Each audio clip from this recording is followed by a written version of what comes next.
Right, so thank you very much, Mark, and good afternoon, everybody. It's a real pleasure to be here today. I have been fruitlessly divided.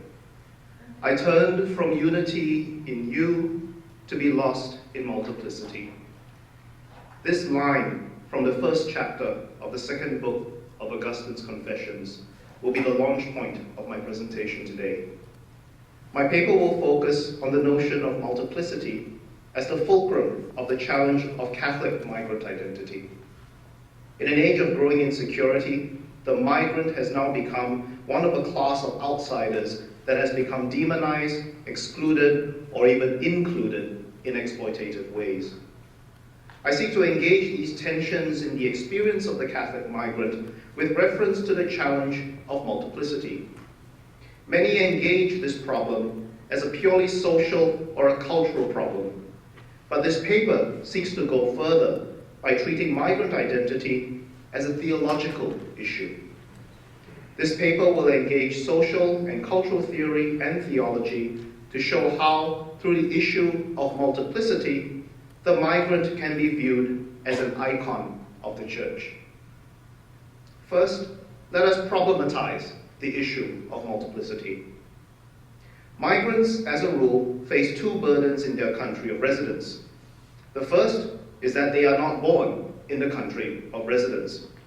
So in varying ways, this permanently marks the migrant as an outsider.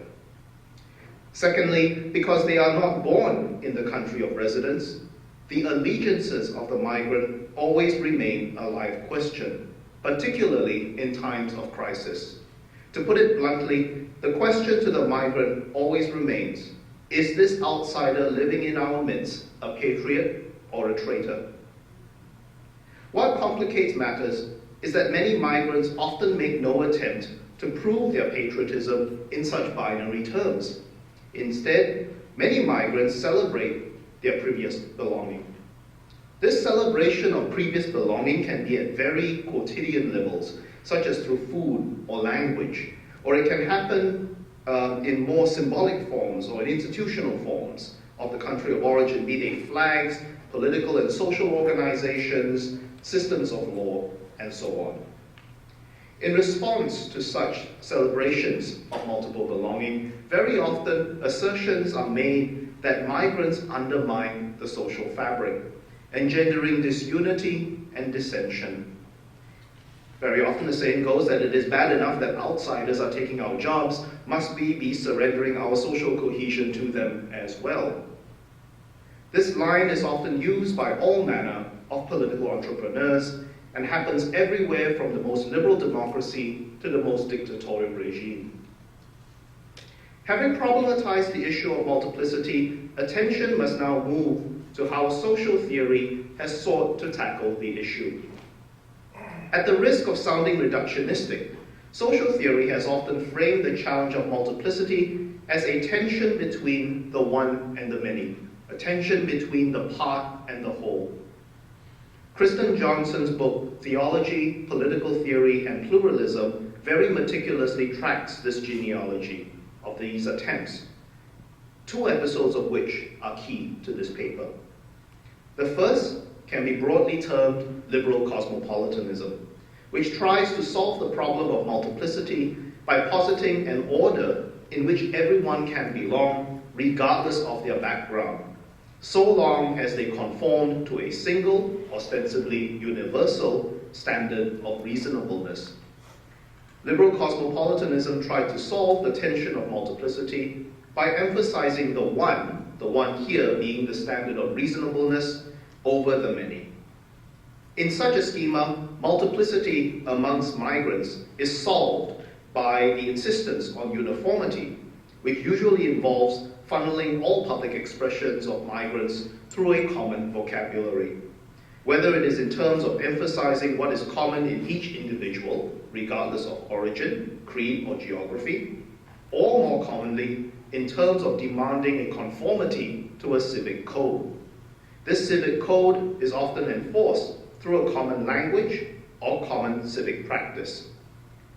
Such a process of conformity can be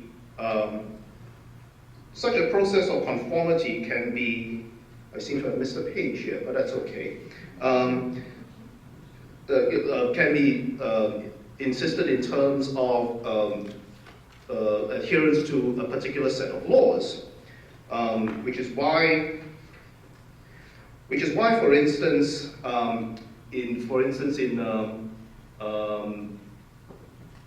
let me start that again.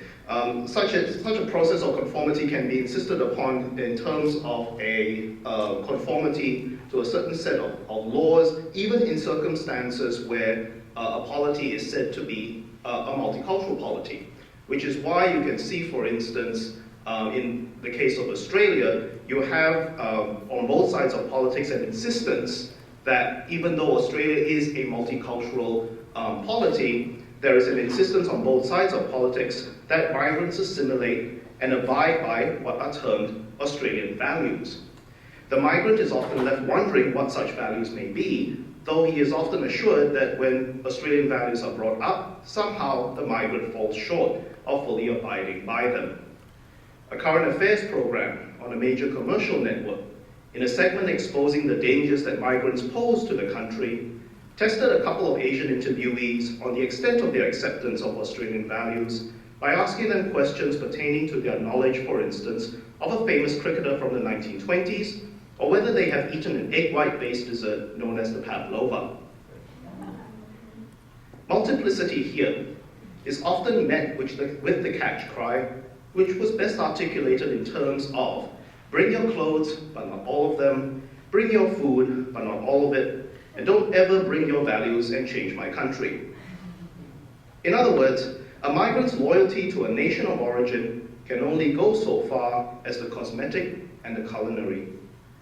At the end of the day, it is the country of residence that determines what is a reasonable amount of loyalty to a migrant's country of origin.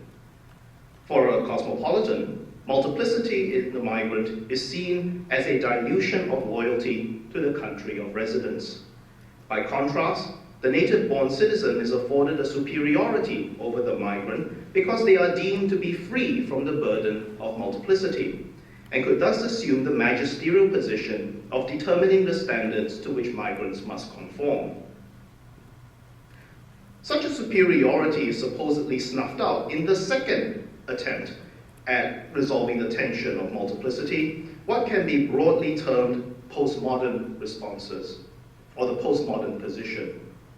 The postmodern position has basically balked at the emphasis on uniformity and reasonableness, because by the estimation of the postmodern position, what is universal already involves some appeal to a culturally circumscribed identity. So the postmodern position is more interested in these questions. 1, if identity shapes what is reasonable, what is the number of parts or constituents to that identity? And 2, what are the implications if there is more than one constituent in every identity? The first question is relatively easy to answer for the postmodern position. The idea of a single identity is an illusion, a highly persuasive illusion, but an illusion nonetheless. Broadly speaking, the postmodern position takes its cue from authors such as Friedrich Nietzsche and Hannah Arendt, and view multiplicity not as the problem of political life, as it was in liberal cosmopolitanism, but the very engine of political life. So the real solution is not learning how to be tolerant, but how to find the means to engage, respect, and even embrace multiplicity within a single polity. As the political theorist Bonnie Hernig says, the task for postmodern theory is to find ways in which one dominant mode of belonging can at the same time accommodate other modes of belonging in the same polity. Engaging multiplicity in this vein has 2 aspects. The first task is an institutional one, where politics must first maintain a constant vigilance against fetishizing the institutional status quo as somehow natural and given. And second, to search for points of difference in the social fabric and ensure that those differences become part of the social fabric and not eliminated from it. This means finding ways in which migrant communities, their customs, their systems of law, can become incorporated into the overall life of any given polis, not just relegated to ghettos, museums, or case studies in a textbook. The second, more important task for the postmodern position is finding ways of honoring the multiplicity in each and every one of us individually. Postmodern theorists argue that multiplicity within the Republic is because of a multiplicity within each individual citizen.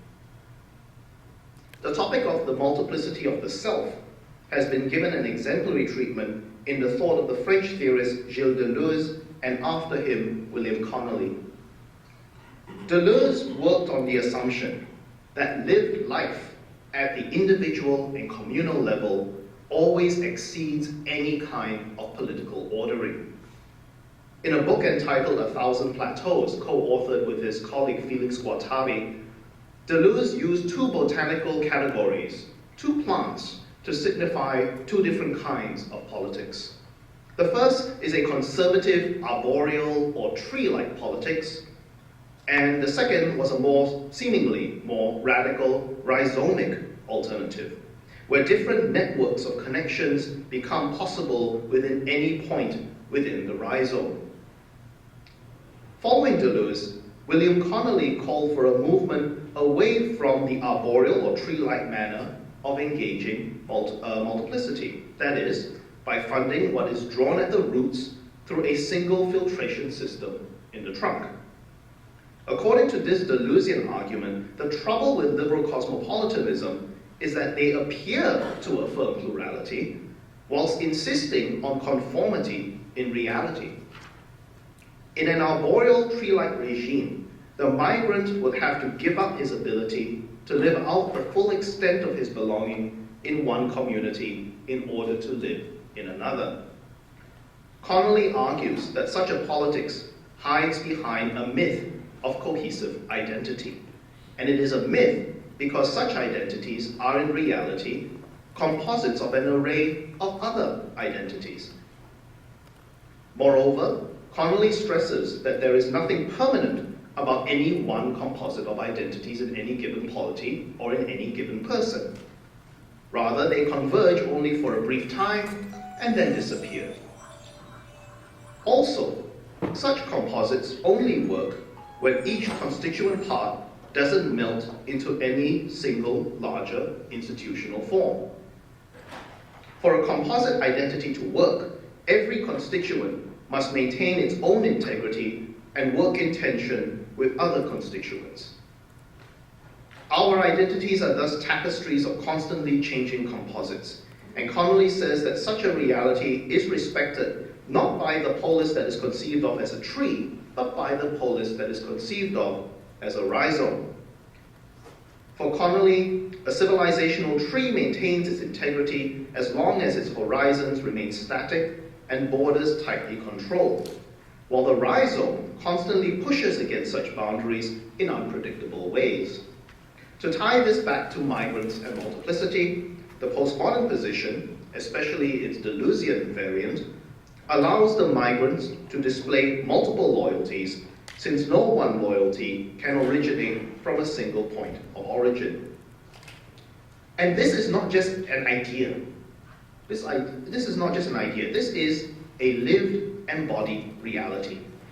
According to the postmodern position, we need to take seriously the notion that multiplicity is occurring not only in the way one thinks of one's belonging, but is also bound up in the way one's body is caught up in and moved within the social body.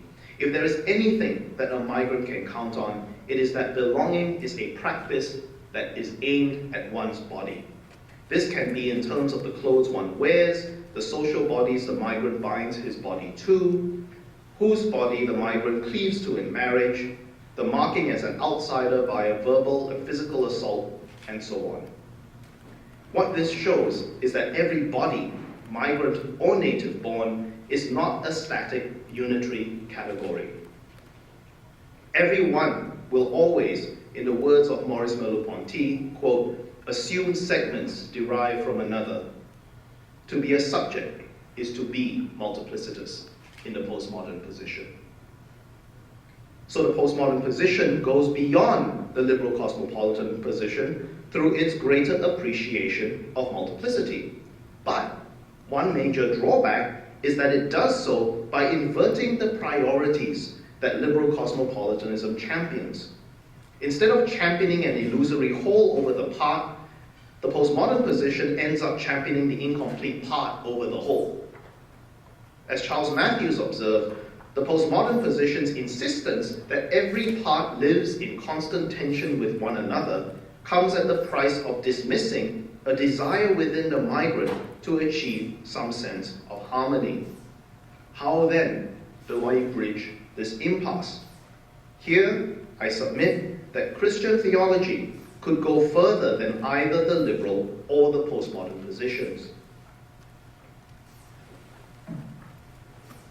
Multiplicity has been something, actually, that Christian theology has been engaging from its earliest days. Following a claim common to Origen and Maximus the Confessor, St. Augustine spoke of multiplicity as the fruit of sin. At first blush, this may not bode well for the migrant, but let us take note of Augustine's fruitful inroad, which he makes by tying multiplicity not to identity, but to love.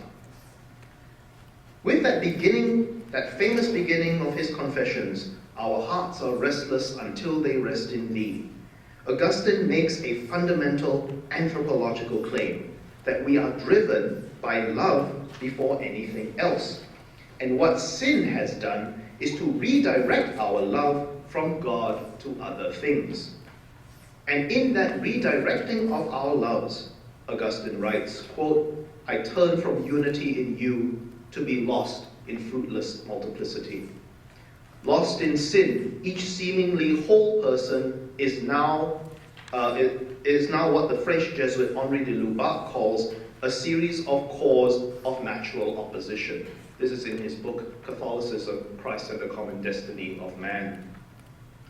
By using the keywords of love and sin, we can already start to see why multiplicity in migrants are framed as a problem as they are by political entrepreneurs.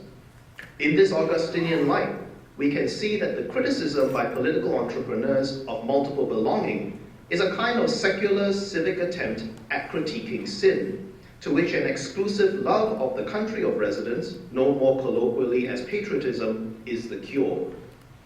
The migrant, insofar as he is a patriot and a lover of multiple countries, is seen as a secular kind of sinner. Like the postmodern theorists, Augustinians would see multiplicity as an inescapable part of the human condition. Unlike the postmodernists, however, Augustinians would see multiplicity as a disruption to the human condition. Whilst postmoderns are content to leave the self fragmented, the Augustinian would be reluctant to call this a solution. Indeed, the Anglican theologian Graham Ward reminds us that to merely say we are multiple is to abandon the body to endless dissemination and eventual dissolution. Seen in this light, the multiplicity of the Catholic migrant then becomes iconic. The migrant, in his real, embodied experience of multiplicity, is an image of the Church in a number of respects. The first aspect is negative. The framing of the migrant as a secular sinner externalizes and makes apparent an internal reality which affects us all. The multiplicity of the migrant in this Augustinian sense is a symptom, one of the many outworkings of our brokenness as a result of sin. And this is something that is not unique to the migrant. We just think that migrants are the only ones with the problem of multiplicity simply because that multiplicity is the most visible. But if everyone is marked by multiplicity, as Augustine says we are, it means that there are more subtle multiplicities that we are unaware of. And what the migrant does is make us face up to it.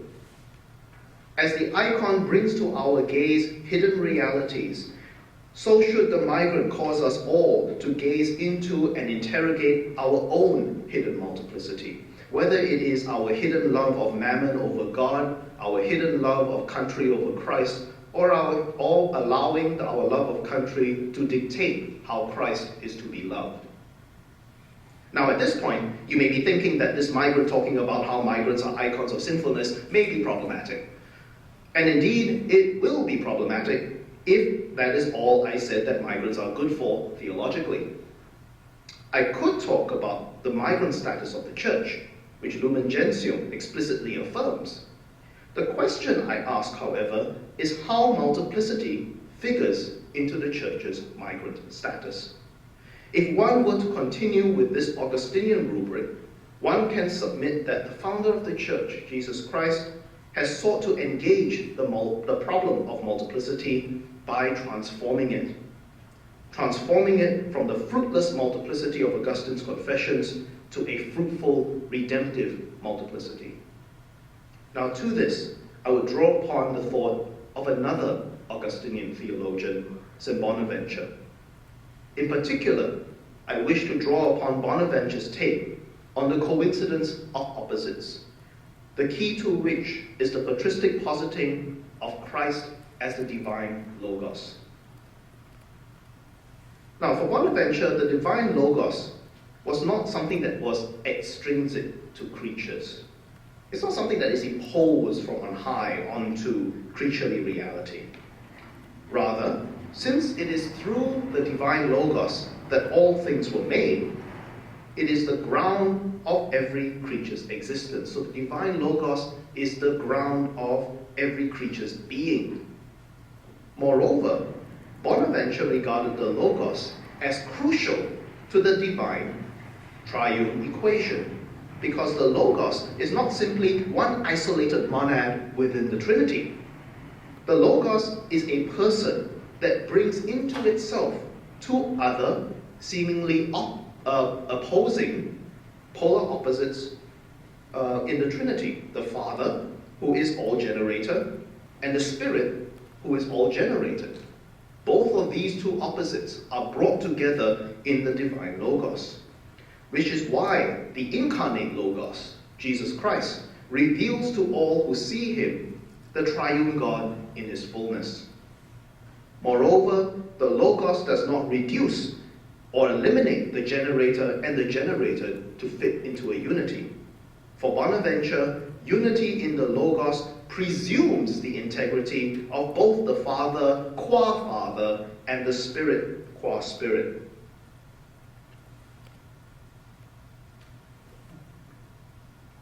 To bring this back to the migrant and multiplicity, if this Logos, this coincidence of opposites, this bringing together of what are seemingly irreconcilable, what are seemingly contradictory, if this Logos is the ground of being for every creature in the cosmos, and if through sin every creature is marked profoundly by a multiplicity of constituents, then this multiplicity, so long as it is anchored in the divine Logos, will no longer be necessarily constituted by Henri de Lubac's cause of opposition. In the Logos, each constituent is no longer merely the opposite of another constituent. My being Singaporean born, for instance, does not necessarily mean that I am the opposite of being Australian. Because the Logos seeks a return to unity, what sin had fragmented into the multiple. Thus, in the Logos, each constituent identity is inextricably united with other constituent identities. For now, in the Logos, each constituent presumes the other rather than opposes the other. In Bonaventuran terms, each constituent identity, in its own way, expresses the one infinite plurality of ideas within the Logos that other constituents also express. Moreover, though each constituent is transformed in the Logos, it is not required to surrender its integrity in order to be harmonized in the Logos or to be harmonized to one another. In so being transformed in the divine word, each constituent arrives at a greater integrity. The closer one gets to the Logos, in Augustine's words, the more it becomes itself. So in conclusion, when it comes to migrants and their love of many lands, the divine word stands as the counterpoint to the smooth uniformity or the splintered fragmentation of contemporary politics. For the migrants' love of more than one nation is no longer a means of disintegrating the polis. Rather, in the divine word, in the Logos, it is precisely through the migrants' affiliation of the land of origin that greater affiliation to the land of residence blossoms. Moreover, rather than enmity, the migrants' love of many lands can embody a bridge for greater amity between nations. But this requires not a greater centrality to the migrants' ties to the polis, but a greater centrality to the migrants' ties to Christ. The divine word is more than an optional add-on in resolving the impasse of a migrant's love of many lands. The divine word is the linchpin of a transformation of that love from a fruitless one to a redemptive one. It is only in Christ and in his body that the migrant can become an icon that knocks our pretensions to a false stability and unity, both within the church and within the polis. And it is only within Christ that our multiplicitous love can be transformed from a cacophony to a symphony. And the practice that instantiates this symphony is the fragmentation of Christ's Eucharistic body. For in the Eucharist, Graham Ward reminds us, fragmentation becomes a precursor to greater unity. To quote Ward, quote, the fracture of the Eucharist participates in and promotes the greater displacement of Christ's body, such that there might be an expansion of the one body as subsequent other bodies come to share in it. Each fragment of the wafer is the whole body of Christ being offered to and received, unquote. So the migrant's multiplicitous body, and indeed all bodies, for all bodies are multiplicitous, when rooted in the Eucharistic body of the incarnate Word, can become in their participation in social, cultural, and yes, even civic bodies, portals for others to see the unity of the one heavenly Jerusalem, glimmers of that new heaven and that new earth. I thank you for your attention.